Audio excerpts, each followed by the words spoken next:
Now let us consider a real valued function of a real variable given by f. Now my f is from a to r, where a is also a subset of r. So in this case, each input x from a, I will get a y, corresponding y, which is also a real number.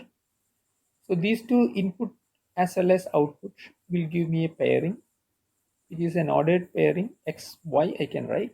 So x comes from the input, y comes from the output.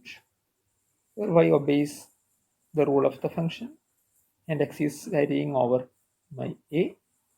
So I'll be getting two real numbers, x and y, together xy as an ordered pair, which is going to be in r cross r, the product of r and r. This is nothing other than, r cross r is nothing other than that the Euclidean plane that is known from our geometry, or we can write it as an r2 also. It's a slight abuse notation.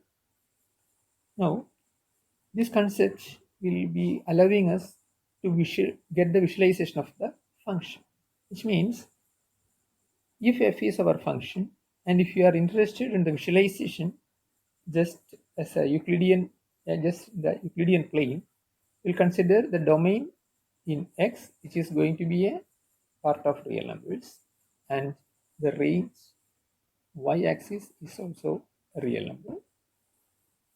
Now corresponding to any x here, any marking input x here, we will get a y somewhere in the y-axis, and correspondingly I will write it as the point, mark the point as xy.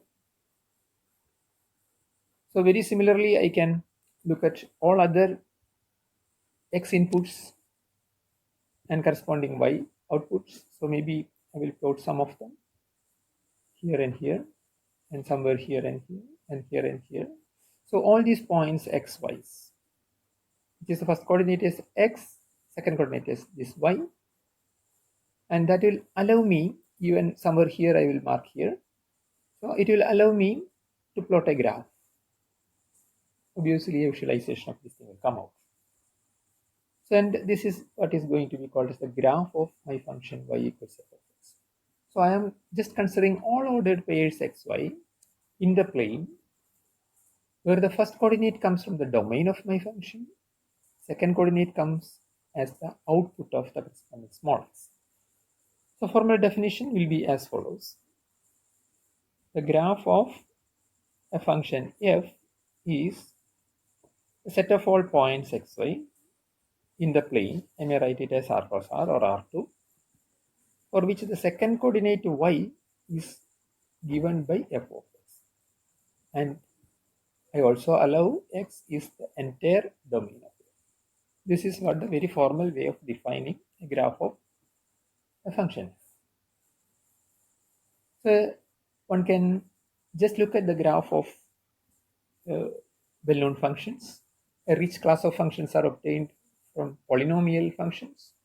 So what are polynomial functions, especially on real polynomial functions? A real polynomial function is a function which will be of the form p of x given by a0 plus a1x plus a2x square plus etc., and I can end up with an x raised to n. I will call that this is of a polynomial of degree n, provided my an is not equal to 0, and obviously all my ai's are coming from r, and we will call them coefficients of the polynomial. So one can just see that any polynomial function p of x, they are manufactured from, say I can treat a0 1 here, so they are coming from 1, they are manufactured from 1, x, x square, etc., x raised to n. So these are the basic or atomic functions which gives us general polynomials. So 1, if you are trying to define it as x raised to 0, and if I am calling this as my first function, this is the second function, third function, etc., n function, their combination is going to give any general polynomial function. These functions are usually called monomials. They are very rich class. So we will consider some of the preliminary ones. Maybe I can treat it as y equals x raised to 0, that is 1, which is going to be a constant function, and y equals x raised to 1, which is x itself, and we call that it is a identity function. And this next monomial is going to be y equals x square. Next one is y equals x cubed, and so and so.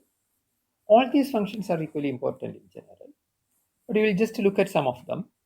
The first function obviously gives me the constant evaluations for each output of x, and I will get the constant function. This is going to be a straight line. We will just look at y equals x and y equals x square and y equals x cubed more thoroughly.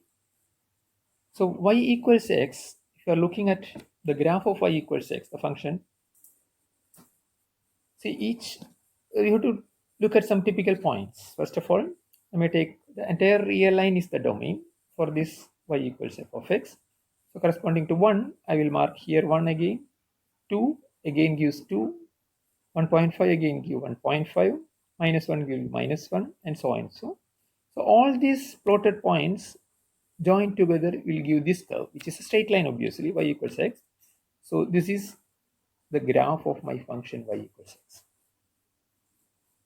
Now this y equals x, it is obviously a straight line geometrically, and if you are passing out to the next candidate y equals x square, what happens, typical points you have to look at, and the nature can be looked at again from these evaluations. 1 has to be given the output as 1 because 1 square, 2 has to give 4, 3 has to give 9. But what is a nice thing about this graph is, whatever be the value you are given for 1, that will again repeat for minus 1, because minus 1 square is also 1. 2 will be giving 4, so minus 2 also is going to give you the same. So whatever be the value on the right hand side you are giving, you can just make use of the left hand side also, plot them, join them, you will get this curve, which is going to be the graph of y equals x square. Geometrically, we will call this function as a parabola. Now, while going the last example, y equals x cubed, still nice symmetries and geometrical shapes has to be studied well. See here, 1 corresponding to the real number 1, you will get output 1. Corresponding to 2, you will be getting 2 cubed, which is 8. Somewhere here, I will be getting somewhere here. But if I am just switching over to minus 1, I won't get 1 exactly, but minus 1. If I am looking for minus 2, if I am looking at, there is a correspondence for 2 value, because 2 will be giving 8 and minus 2 will be giving minus 8 here. So looking at this pattern, I can just complete the graph of y equals x cubed here. But this is the cubic. So these three are the first few examples of the monomials. One can just sit and try to draw all the 5 to 10 monomials at least. It's a good exercise for us. But they are not the only functions important to us. Using polynomials, we can manufacture a lot again. See, the first example, we look at y equals 1 by x. See, whenever I am considering y equals 1 by x, the rule is 1 by x. So obviously, my domain of f is going to be the entire real line minus 0. I can't give 0 evaluation here. So it is the entire real line. So what I am going to get is that as the domain minus infinity to 0, I have to consider 0 onwards also I have to consider. So this is what the domain of this function y equals 1 by x. But remember that it is not a polynomial, but it is manufactured using polynomials, because it is of the form a polynomial by another polynomial. See, if I am giving p of x equals 1 and q of x equals x, they are polynomials. So their division their quotient. You can formally say quotient. The quotient of two polynomials. They are going to be called as rational functions. So polynomial by polynomial in general is called a rational function. This is a good example. The first example comes as y equals 1 by x. It's a good example for a rational function. So just try to plot the graph of this rational function. So as you have seen, you have to avoid 0. There is no way of looking at 0. But one can take any other real number. So I can just take some typical points, 1, 2, 3, 4, etc. And in between 0 and 1, and negative real numbers as well. Corresponding to 1, I will be getting 1, but 2 will give half, 3 will be giving me 1 by 3. So what's happened is this is 1, this is 1 by 2, this is 1 by 3 here, and this is 1 by 4. So what we can observe here is if you are making the input larger and larger, which I am moving right side of the x-axis, my floating points or the y values are coming nearer and closer to the 0 values. But if I am putting 1 by 2 for x as the input here, 1 by 1 by 2 which gives 2 here, this 1 by 4 will give 4. So what happens here in between 0 and 1 is the following. Corresponding to half, I will be getting 2. Corresponding to 1 by 3, I will be getting 3. So as long as I am nearing towards 0, my y value will shoot up. So this is going nearer and nearer to the y-axis. This is, on the other hand, if you are moving around the x-axis and to the right side, my points will be nearing and nearing towards x-axis, positive side. This is not the whole picture. I can have all freedom to give -1, -2, -3, -1 by 4, and etc. A moment's thought will reveal that the same thing.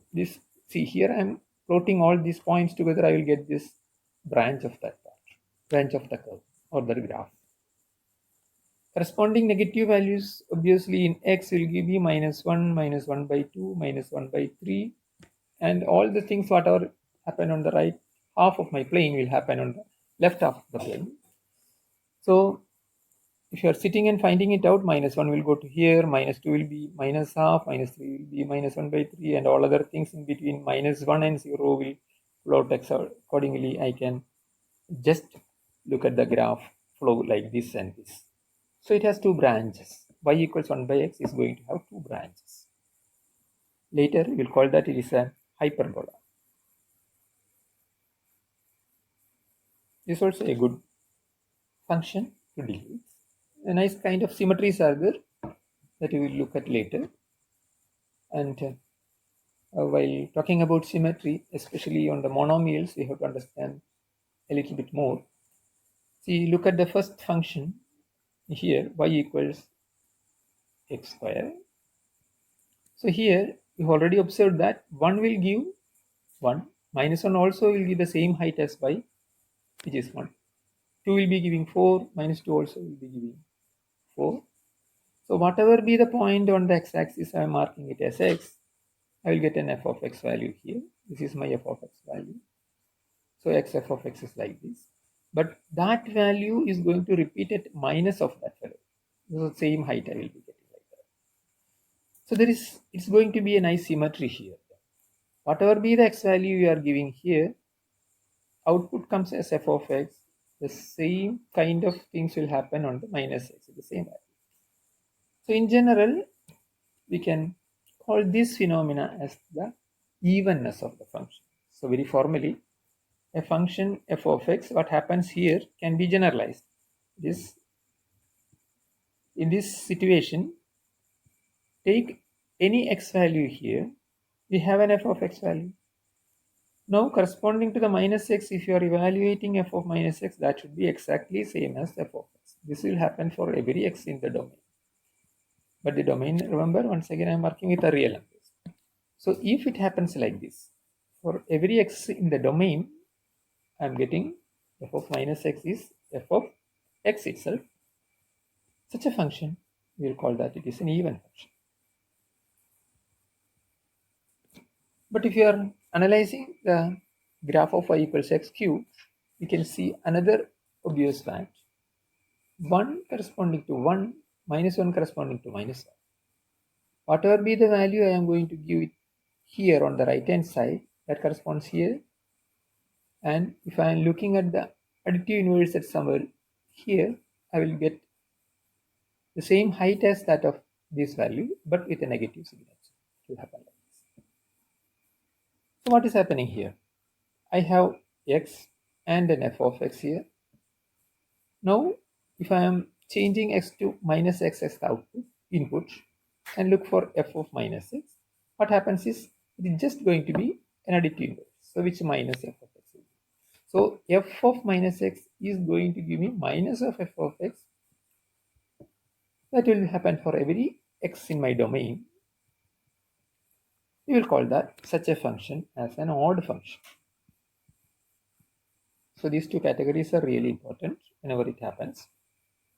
The function is said to be an even function provided f of minus x is going to be f of x for every x. It is going to be called as an odd function provided f of minus x is going to be minus of f of x. So it's also having nice symmetry. In yx square, y equals x square, if you are looking at here, one can see that y-axis, if you are considering as a plane mirror, you are getting exactly what happens. It is a mirror image actually on the y-axis. So a symmetry, nice symmetry is there. But if you are looking at an odd function or an example like y equals x cubed, we have a symmetry, but symmetry is not with respect to that line, but it's with respect to the origin. It's reflected on the origin. We say that it's symmetric with respect to that. So what we have to conclude here is, if you are looking at an odd even function, whatever on this right hand side something a shape like this comes, for an even function that will come something like this. This is the nature of an even function in terms of geometry. On the other hand, if you are interested with the graph of an odd function, what happens is, if you have a shape on this right half like this, what I'm going to have shape will be like this. Shape will be like this. It will be symmetric about the origin. This is what the symmetries and the geometrical nature of the monomials and in general for functions.